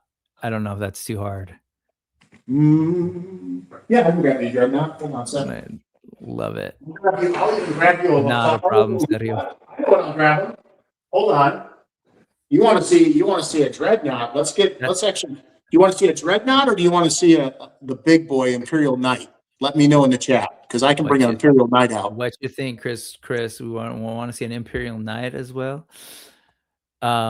And Thanos did find a Nova figure. Who made those back in the day, Thanos? He found it at a local shop that had it used. That's right. I love. Oh, look at that thing! Yes, the Hydralisk and the Protoss Zealot. Dude, hold on. Let me get this right. That is ridiculous. Good ridiculous. Wow. And his eyes light up, everything. The guns, the blades on the gun. And that was just something that they sold as a just like a regular figure. It wasn't like a crowdfunded thing like they would like Galactus or anything like that, right? It's pricey, but no, you can just put them on pre-order right through either I go through and their affiliate. So we have a couple affiliates to our Toyhammer After Dark channel. I do a lot of business with LT Cave, Cool Toys Club, and David's Toys. Those are the top three. But yeah, this is just one of them. Amazing. Yep. So imagine what Joy Toy has shown what they can do with the Turtles and with Warhammer and now StarCraft. It's gonna be cool. I'm actually really happy they're doing it in their scale because 118 because keeps me in the clear. All right, let's do some quick hits before it's getting a little late. But Skin Breaker, I was really happy when I showed this to Blake because he was like, "Yeah, no, I know it." I am obviously a fan of different IP, new IP for new people to get into, and old folks like me to just give me new things. As much as I love my Star Wars and G.I. Joe and Masters of the Universe, I want to see new stories, new IP out there. And of course, Robert Kirkman is like, yeah, no problem. He breathes new stories. And so Robert Kirkman, David Finch, the artist, are putting together or have been releasing this book, Skin Breaker, which is a, on the surface kind of a fantasy, kind of world with, melee weapons and barbarian-esque things, but they're not humans. They're their own sort of like world and species. And I showed this, and Blake was like, "Oh yeah, I know it." So this is, yeah, One of my favorite covers. the art is fantastic. This was done by Eric Canetti, I'm not sure, who did this sort of variant cover for this cover for number 4. But have you been able to read them yet, or they're still waiting for you to pick them up at your comic I am shop? going to, so one of my, not to get into a long story here, but I'm going to wait. Like I said, I've been cutting back on a lot of things I'm spending on, including my comics. So what I'll probably do is just pick up the trade paperback on this. But I've been peeking through at the store, reading a couple different excerpts on it and different. I'm like, ooh, this is so cool. I can't wait for the trade paperback. Yeah, I've been that person who spends too much time at the racks and reads them at the shop. Luckily, I know the guys who own the shop, and they're okay with it because they know that my money's all tied up in action figures. But it's really cool, and it's a really cool story. It's a cool, different world with fascinating looking characters. It's right up my alley. And if this is the kind of thing that someday gets picked up for somebody to do as action figures, man, I think it's rife for that. Some great real like toyetic designs and everything. Just wanted to share that. Yep. Let's take a look at some Toy Fair stuff. Buddy. I didn't realize when you and I were setting up this show during this time that we'd be in the middle of Toy Fair. And as I alluded to earlier, I've been looking at a lot of the stuff. We can't look at everything, but you specifically said, I want to look at the McFarlane, especially Spawn. Talk to me about your love for Spawn. Oh, so for people that don't know it, Spawn, Al William, he is a Marine. And I spent many, many years in the Marine Corps. And what I love about the story is he basically, loses his wife, goes down to Malvosia / the devil and says, hey, I want to do a deal to get my wife back. I miss her so bad. And he does a deal with the devil and says, you have my soul. But yet over the many, many years, and obviously Todd McFarlane in the Spawn series is a Guinness Book of World Records setter at its 300 and 301st issue. This is his battle of trying to make his way back. And now he realized the only way out of hell is to hold the seat of hell, to take it away from, the devil. I just love the artwork. I love the storyline. I love just the character development throughout this for many, many years. This is actually the series that brought me back into collecting when I left high school and I went into the Marine Corps. I've said this on other shows, I stopped collecting. I stopped collecting when I was a Marine and in law enforcement just because it wasn't cool. And you sit there and say, well, you shouldn't do that because people don't think it's cool. Well, it happens, right? And I sidelined my collecting because I just felt like maybe it's just not cool. And I realized as I started getting back to myself, getting my kid side after I left the law enforcement military genre of career path, I learned that like the kid side of Blake started coming back. And then I went to a Comic-Con in Denver, a buddy of mine, and then about 2006, 2007. And he's like, dude, you got to come to a Comic-Con. I knew I loved it, but I kept it at arm's length. And guess who brought me back in? Todd McFarlane and Spawn. And and this was my connection. And granted, the 90s, I was paying attention. It wasn't like I was oblivious the time I was in the military or anything like that. I saw it, but you just weren't actively collecting. Yeah. Where are you going to put all this when you're moving from space to space, one combat, one country? You can't collect. There's just no room for it, So you're making up for lost time now. Yes. And I want to know what's really exciting to me is these little minifigures. Yeah, like, these guys. They scream Blocky's Defenders all over. And if I could have these guys in with my Blocky's Transformers, how cool is that? So you've never you don't have, these are mini mates? Like they've been new. around. No, those are new release. I've never seen. That's a new. Oh release. No, I thought you just meant mini mates in general. But so you're familiar with. Got it. But these these Spawn things, these are brand new that were just revealed at Comic-Con, and it's neat to see him moving forward with trying to get Spawn, back in multi formats of toys. Yep. Yeah. Sign me up for a box of those sealed. Sign me up. I'm definitely getting those. I honestly was not a big Spawn reader. I did when they were coming out, I was checking it out. But I was definitely one of those who was like, oh man, what are these toys? These look cool. Of course, it all comes back to the Four Horsemen, whether we like it or not. But they were working with Todd McFarlane, which is where they all met, the original four. And they were sculpting a lot of these early figures, all of the early figures. And so what we're looking at here is like more and more current figures, current Spawn figures. This one, you know, I appreciate just because it's so classic, right? Yeah.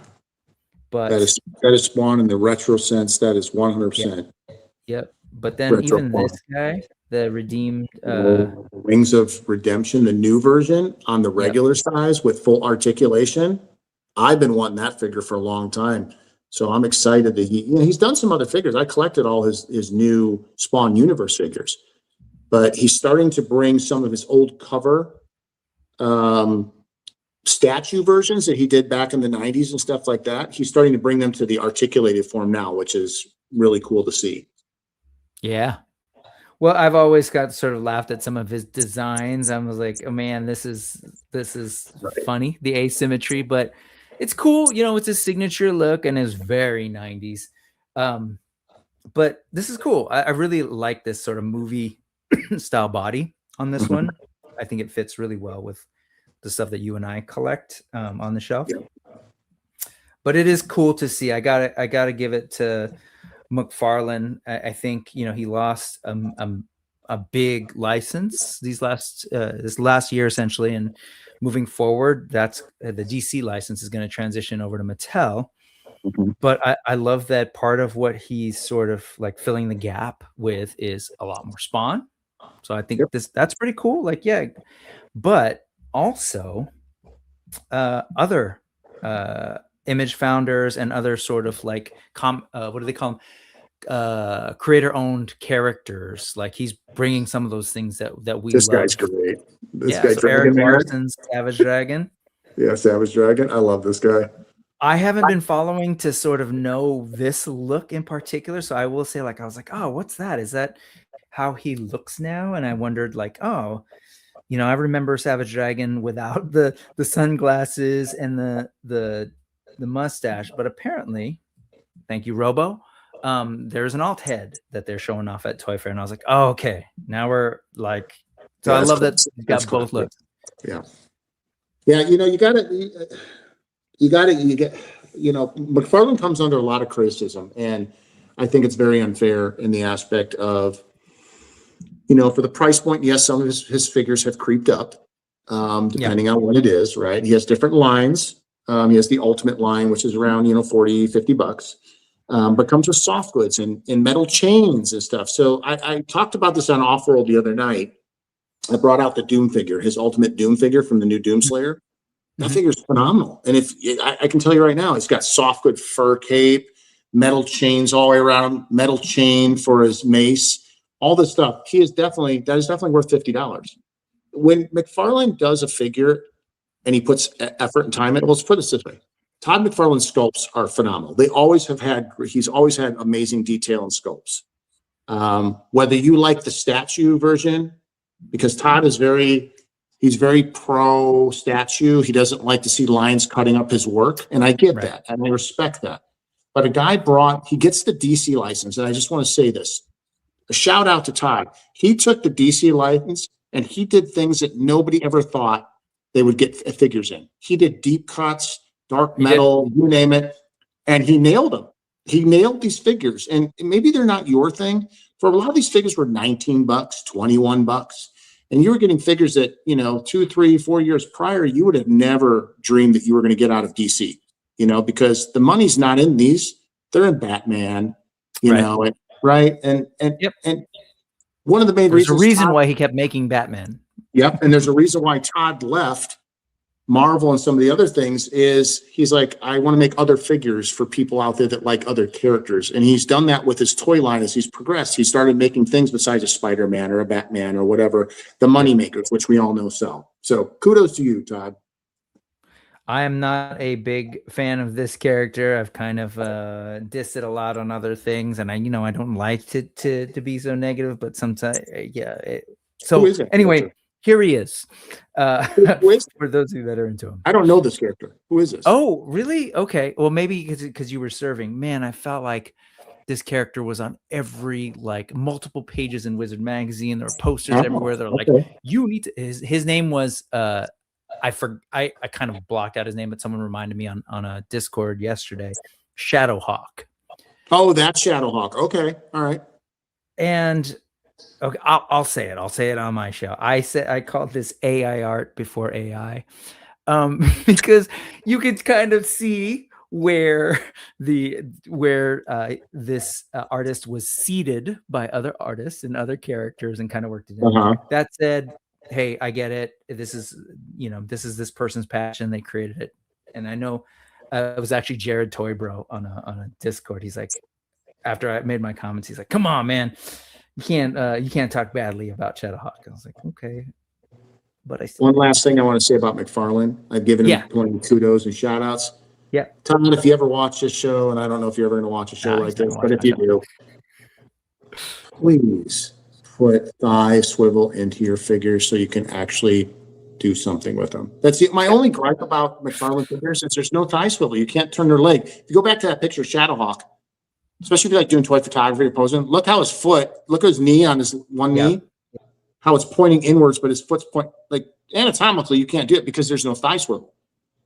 And that's a bummer because even on this, there's a very small handful of figures. Why he puts thigh swivel in, I don't know, but I was super excited. But most of us do not have that. So literally, unless it goes in and out or front and back, that's it. You can't do anything. I actually do have way more McFarlane than people would believe, and I've got old McFarlane, but more recent. The most recent one I think was Metron, but yeah, there's a bunch of stuff. What's that? Did he get him with the throne? Was Metron? Didn't he come with a throne? Yeah, it's the Metron with the throne, but I got the Chase one, the all black one that looks like very Tron. Oh, cool. Yeah, that's very cool looking. But yeah, no, I really enjoyed it. I loved his Dune figures. I ended up getting way more of those Dune figures than I bargained for. But so he did get the Dune figures. Yeah. On that note, so not only these, but this is what really also surprised me. So this wasn't an Image founder. This is Mike Mignola, and he ended up publishing this awesome character, one of my favorite characters in comic history, Hellboy, through Dark Horse. And I mean, just the storytelling was so different. His art style that I'd seen before, and things like his DC and Marvel, what was it, Gotham by Gaslight, and those kinds of stuff. But Hellboy is such a beautifully designed character, works totally well with his art style. And we've had a couple of Hellboy figures coming out recently, but they weren't cheap. Famously, there have been some really expensive ones and less expensive ones. So I'm really curious to see what Todd's prices are going to be on this. I'm hoping these are not so much as what was the name of it? You mentioned the ones with chains and soft goods. What's the his Ultimate series? His Ultimate one. Yeah, I'm hoping this is less than Ultimate. But I think they look really great for representing the character. And they're on the bigger side. I have a Mezco Hellboy, which I love. It's gorgeous, but Mezcos tend to run a little small. So if I could get, a Todd-sized Hellboy, I think that would be pretty cool next to some AWOC and Legions. Speaking of Dark Horse, if you make it out for the Pac NW Legions Meetup, I'm 15 minutes from the home of Dark Horse. Oh, man. Do they have a public face? You can go and... Yeah, it's a town called Milwaukee. Is there a storefront or something? There's a storefront, all their shipping warehouses there, and across there, their main store that supplies all of their inventory is called oh my god, wow, I'm drawing a blank. It's out here in the Pacific Northwest, and then there's one at, you might know this, at Universal Studios. They have the store at Universal Studios. Oh, it's City Walk. Is it City Walk? Or the place outside of Universal Studios where there's the shopping. Yeah. Oh, right. what is the name of that shop? They had they carried Animal Wars of the Kingdom. I was there and was just like, oh, you've got AWOC in the shop. Yeah, I'm looking it up right now because it's really bugging me because I go there. I've gone there a million times, and now I'm drawing a blank on a show where things from another world. Things from another world. So yeah, so right across the street from there, they own 2 blocks of downtown Milwaukee, Oregon. Beautiful river walk over by the Willamette River. They got the things from another world across the street that sell all the stuff. So it's really cool. That's rad. And I definitely would like to check that out. Good to know. And I will say, I don't know, I really like the way this is looking.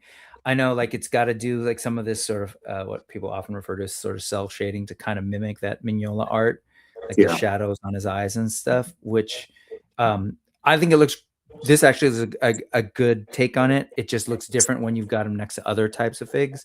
But this could be something I could have fun, painting and, plussing, I'll say. Like I know here's Sergio saying the Hellboy doesn't like the face on it. I think it's pretty good for the comic face. Like some of the deco looks like what I might expect from some of their lines, but the sculpt is there, man. Look at that. All the details are there. They just need to be brought out a little bit more. Yeah, you're only going to get so many paint hits on the regular release for McFarlane. So, and I'm not trying to just zoom in on the crotch, but all of that looks really good. Like his holster, all those pouches. So I'm really excited. Josh Brown is saying this one, that the collector edition with the crown. Collector edition, that's correct. I think I said ultimate. Collector edition. And so this one is elite. So that means they're going to be spendy. They're not going to be, they're not going to be boss fight spendy. And they're not going to be, I forget the other name of that company, those are fantastic. They're really expensive ones. But I don't know. I think I can make this work. I think I can $49.99 is what the elites go for. You know what else we could do with these is if I just get a good Hellboy head, these there are ways to get them on a Legion's body. I was gonna say, So anyway, that was cool to see. Let's do some quick Toy Fair hits, and then we should probably call it a night. Okay, dude. We don't need to look at everything, but the fact that N.E.W.S, first off, acknowledge that he named his company N.E.W.S, which is great after Star Trek. Right. I actually am excited that they, of all people, got the line, the IP, and they're doing some amazing stuff, because this is sort of a hint at it, and it's kind of like an early mock prototype thing that they just printed and were able to show the show. But there was a story on not IO9, Gizmodo, where they're going to be selling these as sort of modules that you can then build out the entire bridge. Oh my God. And I want to see more of that, like from toy companies. And obviously this is different. If you're a Star Trek fan, of course you want the classic bridge. So there's more incentive to do that because they know they've got something that people want. He described it in one of his videos as the USS flag of Star Trek, which totally makes sense. And yes, cha-ching. So I think this is really cool. All the expand stuff is really great, but even like things like this, aside from the bridge, the fact this is the first time we're getting a holodeck archway. A different torso for Worf. That's really, or you can, oh wow, that's pretty neat. Because this was the first scene in Generations where they're on that ship. And I saw the interview with Brian Volkweiss where he's talking about, it's like, hey, this is one of those things where it's probably not the most cost effective, but I'm like, let's just do it. Because in the actual movie, you never see him with his full-on uniform. You only see him in this sort of shirt. But they're like, we kind of want to do a mini wave of all of them in this look, and it would be silly to have him without the full look. So he just threw in an extra torso. Done all that. Thank you. And then, these are super deep cuts. This is Filmation, the animated series character, which I think is great in and of itself. But if you look at this accessory that it comes with and all these other things, I gotta say, like, I'm really intrigued by where this line goes, because that's some real, a lot of us are like, we buy Dio stuff or props. They're producing this stuff, in production as part of this whole line to kind of build out the world. Not a lot of people are able to do that or have an IP that where they feel like they could actually pony up the money to invest in it because they think it'll sell. I think this is smart and cool. The bridge stuff, I think that's the exciting piece, right? Yeah. I'm assuming you were a Trekker/Trekkie based on your response. I was more of Star Wars, but I do love Star Trek. My dad loved Star Trek. That was my dad's thing. And I think he still will catch it on TV like the old version. Star Trek and Planet of the Apes for my dad. That was his thing. Yeah. That's that she looks really good there, doesn't she? Look at that. They nailed her. Looks fantastic. Some of the paint, I'm assuming this is like prototype, right? But we'll see how it looks really good. And I love that your dad is into those. That for some reason, as a little kid, both Star Trek and Planet of the Apes just sat with me, and they really continue to resonate with me. My dad is an amazing man. He provided for our family. He's 85 years still doing my mom's honey to-do list back in Chicago to this day. And he is a former Marine also. So I took after his role. And one of the things that I remember growing up with my dad was, besides him working nonstop so we can have amazing Christmases and a house to live in and food on the table and doing what he did, he loved his sci-fi. That's and cool. He loves Isaac Asimov. He read Isaac Asimov. Yes. This is his thing. So Star Trek, I remember many times walking in, my dad, he's watching Star Trek. He's like, yeah, how can I help you? I knew that was his time. Star Trek, Planet of the Apes, reading his book. Otherwise, it was family, the yard, the car, work. Good man. That's dope, man. I was really into Star Trek, especially when the Next Generation hit. I was super. It's like, yes, this is cool. But anyway, from there, it was cool. My brother's much more into it. But yeah, we were a Star Trek and Star Wars. We didn't care. Give us we weren't worried. And good to know, Josh. I'm gonna talk to you about some help. Yeah, there you go. I saw that earlier. I'm like, ooh. But yes, Thanos, I get you. The damn Build-A-Bridge is gonna. That's so cool. And the holodeck. Oh my god. And by damn, you mean cool. Okay. Quick nacelle thing, because again, this is one of those lines where as a kid, man, I wanted it badly, but my parents wouldn't buy it. We were, no, you've got Star Wars, you got G.I. Joe, that's it. Even though we were able to sneak in a couple pieces, but not this. I was never able to sneak in some Power Lords. I always thought it was cool, and maybe it's something about the color scheme, the blue and orange classic, right, complementary colors. And we're talking a lot about Four Horsemen, and we know that Four Horsemen has a history of trying to revive this line. They did it with 118, and they were trying to do the larger figs. And really, if folks know, this is the DNA, the roots of Cosmic Legions for sure, right? Yeah. But Nacelle's bringing them back, and they're gonna try and and they're not doing it like the Sectars. I was a big Sectars fan. But they pretty much did a very true to the original style with additional points of articulation. Okay, that's cool. That's not something that I was hoping for, expecting. I kind of wanted modern Sectars that might fit in with this other stuff. Power Lords, they're definitely staying true to the designs, but upping the sculpt and paint a little bit, and they look really cool. Did you see these?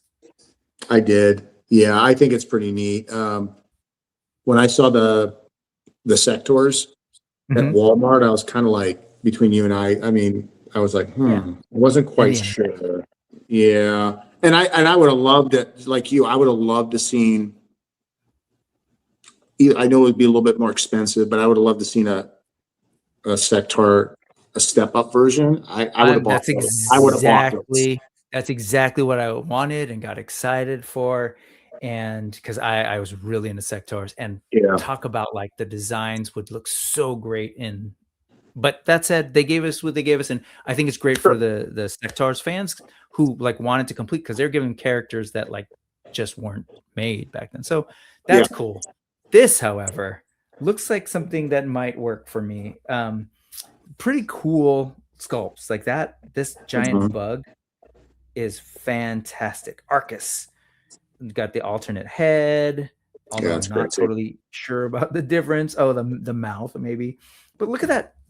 Again, like your Joy Toys, like there's a lot of unique tooling happening. Oh yeah, for this. Yeah, absolutely.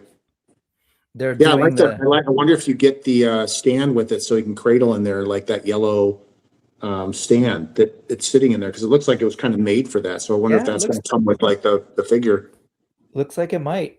I mean, this is the same company that's doing a Build-A-Bridge, so there you go. But like, you know, the original toy had a play feature where it was like half of the front, the human form of Atom Power. Then you triggered it and he flipped around and he became the Power Lord or Lord Power. So they actually are doing that. And like that Star Trek Worf, they're like not only going to give you the look so you can get a little nostalgic and have the front and back, but you have a full torso that is Power, Lord Power, and then a full torso that you can kind of see in the back. That's Atom Power.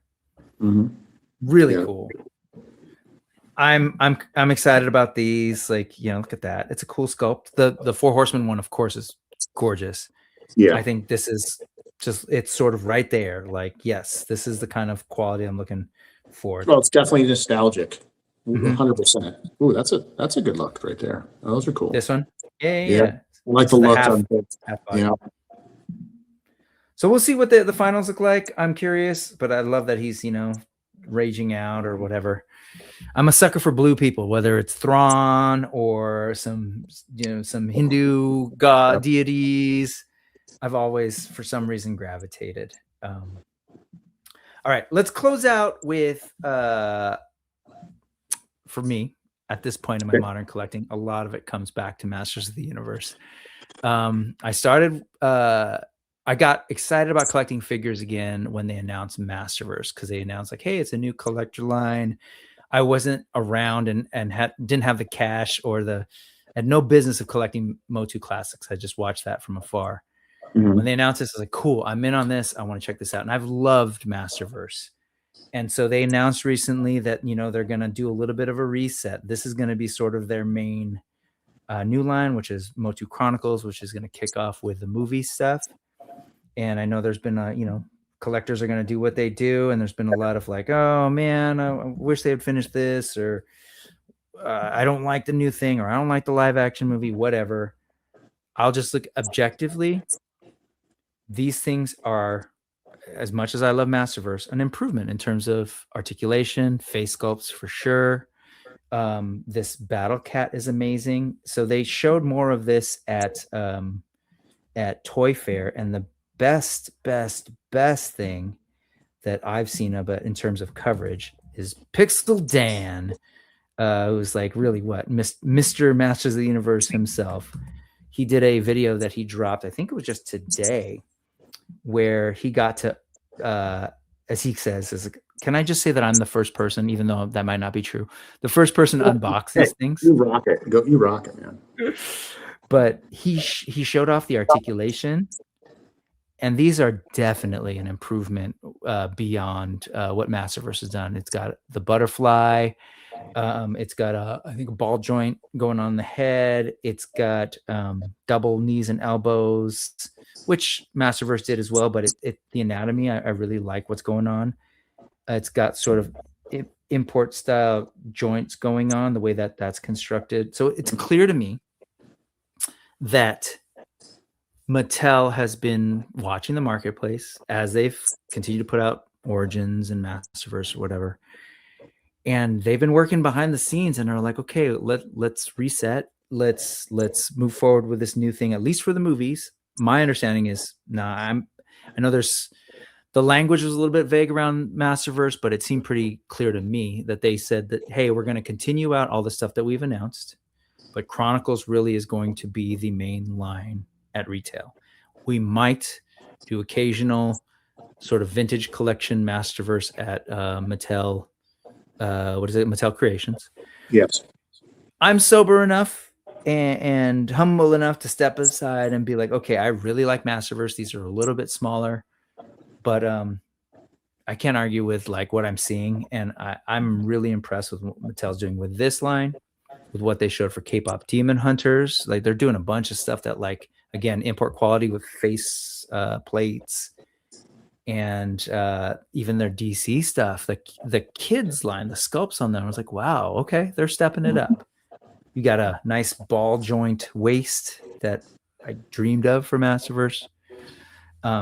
So there's this, and of course, you can't have He-Man without the cat.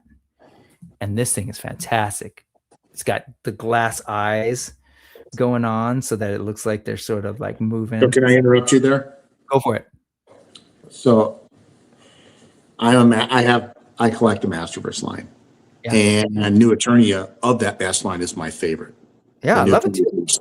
My only ask, Mattel, is I'm not really happy that you're changing the size. I'm just going to say it. I'm not super excited about it. I do like the fact that their articulation, I can be a grown-up collector here and say, I can see they're listening and paying attention. Yep. But please do a Masterverse Battle Cat to match the Skeletor one they did in the same size, so I can have the upgraded glass eyes on both and the whole 9 yards. Because this one is going to be probably in scale for the new line. Yeah. Which means he's going to be smaller than Skeletor's Mattel Creations Masterverse cat, right? His whole deal. I really want this Battle Cat with the glass eyes in the Masterverse Creations, Mattel Creation line, and I'll be happy. I feel like you can't make one cat, make one steed and the other one different. Now it's going to be really awkward, and they didn't re-release the Battle Cat with so it's kind of like Mondo releasing their Battle Cat, and then you cringe, like doing the other one at a different size. You're like, oh my God, like I've got the other one. Finish that up, please, before you just totally get rid of Masterverse, please. Yeah, I hear the request, and no, I think this looks cool. I think it looks good. Yeah, you know what makes me let go? One, you and I both, we love Legions. Obviously love AWOC. We went through the litany of Fangcun and Medi, and so if it means that I maybe pause a little bit on some Masters of the Universe, maybe that's a good thing. I love my Masterverse. I really do. I was doing a show called Into the Masterverse for a little bit that we need to finish up, but I look at this and I am actually really impressed with what they're doing, and I hope that people embrace it, because when I think about the interplayability with say G.I. Joe Classified or Savage Crucible or Mythic Legions, this could be a boon for Mattel to change the size, even though I love them. I don't know about you, but I ended up getting a lot of custom heads for my Masterverse because I really wasn't into some of those face sculpts.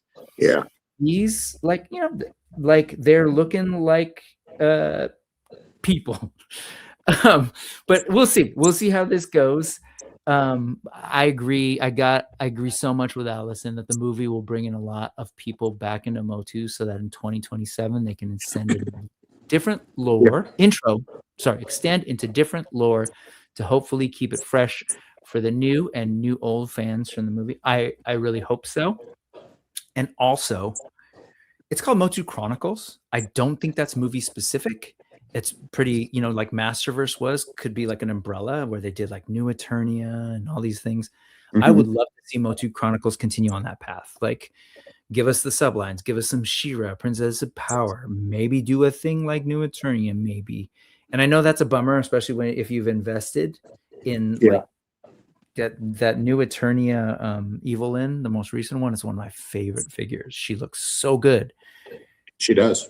But hey, we'll see. We'll see what's coming. And like I said, if I wasn't buying way too many other toys, I'd probably be a little bit bummed. Sure. But you know what? I'm cool. And this is what Thanos is saying. Masterverse isn't over, it's paused, and New Eternia could still come through in Chronicles. Yes, that's the New Eternia in Chronicles, but again, they'd be smaller. I've heard this thing about pause, and I know they said that. But I mean, I'm just thinking about being a toy company. Do you pause a line and its scale, create a whole new thing that you're trying to get people invested in, and then go back? I don't know. I personally think that what they're doing is they're putting their foot in the water with this movie line. And that's why they're saying pausing it. Because if this movie line doesn't sell or the fan base doesn't embrace it, then I think the switch will go back on with the Masterverse. So that's what I'm waiting to see. And I'm not wishing any ill will on this new line or this new size of that, not at all. But there are a couple, even if they, let's say they not pause it, but they totally terminate the Masterverse size and line. There's a few more that I think are crucial, like the Battle Cat to size up on Mattel Creations to match the that I would like to see be offered, or they can just offer it through the Mattel Creations. Sure. I'm good with that too. Like a made to order kind of. That's a challenge though. It's just that I've seen way too many Masterverse figures sit on Mattel Creations. So that's like, I'm just, if I can pretend to be like, put my business hat on, like, as much as I love Masterverse, I can kind of understand where things are at. But I know I'm not everybody is thinking the way I do, and I see Thralling FR Glory, or maybe Thralling for Glory. Apologies if I'm not getting that right, but super disappointed that Masterverse is being canceled. Totally get it. And they've been great, and they've only gotten better with each new release. I'm waiting for my Mantenna. We've been on strike, so school has been closed, and Amazon couldn't deliver it to school. But this week, I'll be united with my Masterverse Mantenna, and I'm sure I'm going to love them. But anyway, go check out Pixel Dan's coverage. He also has on his IG a look at the Roton, which is for I think the first one's line, and say that action features are back in Motu. They're clearly like really going old school and really trying to embrace the spirit of Masters of the Universe in a new form for this movie. But anyway, Mr. ReconRage, thank you for hanging out and talking toys. I know you've got another show to do in just a little bit. Let's remind folks where that's at and what else you got going on, because you're on Curtis's channel, you're on Offworld. So first off, Rick, thank you. It's always a pleasure to spend time with you. One of my West Coast boys, and you and I are very, very similar in our collecting habits. Great guy. I love your show. It's always a privilege to be here with you and the people in the chat. Always a great time. Moving forward, weekly, you can find me. We have a Curtis Ackerman on the Art by Ackerman channel has a thing that we started several. We've been doing this for a little while. Mail call. It's every Friday afternoon, 2 p.m. on the West, 5 p.m. on the East. We actually open up the mail and boxes of stuff that we get in, and then I have to do the mad dash after I open them and get ready for the next show, which is called Offworld. And that is with Curtis for a long time on Fridays. Oh, me and Curtis, we spent a lot of time together. And then we come back with the crew, the Offworld crew, which is everybody from Dusty Lee Standiford to Trevor to Dylan to, I mean, you name it. There's lots of people on there. Mark Crom 316. The list goes on. And we hang out and we just have some fun. That show is just kind of free flow, and we do brackets. We do all kinds of stuff. And then we also show our pickups from the week. We show a lot of the pickups, and everyone highlights some of the pickups. Joe Gonzalez, who is the co-host of that show. And then on Sunday, tonight, me, Wraith, from Wraith Mace. He is known for, originally he is a paintballer and video gamer, live streamer. Then he moved it over. He's a big Joy Toy Warhammer fan. He's been collecting for a long time also. And we had this idea of doing, getting everybody together. I started coming on as a co-host for a little while. Then we brought Carlos from Badass Reviews in. Carlos, what an amazing guy. Fun. And one of the fun things, if you ever watch our show, I challenge you to count how many times Carlos says fantastic and detailed. Fantastic what about and detailed. Insanity? Insane. Oh, and badass. And don't forget, it's badass. Yeah, so I love Carlos, my Panamanian brother from another mother. He is just an amazing guy. And us three have a show called Toyhammer After Dark every Sunday night. And we talk a little bit about other Joy Toy figures, but predominantly about Warhammer, the Warhammer community, Warhammer, the role-playing game, art designs, but primarily Joy Toy releases. And and we've been giving away a lot of really cool stuff now on the show, like actual Joy Toy, like premium figures and stuff like that. So it's a good time. Come on over every Sunday night, 7 p.m. on the West, 10 p.m. on the East, and we can all hang out and talk Warhammer Joy Toy. Love it, man. That's dangerous because, you know, as they say, classic pusher talk, the first one's free. You get your giveaway and it sends you down the rabbit hole. I'm staying away. Yeah, you know, I get blamed all the time.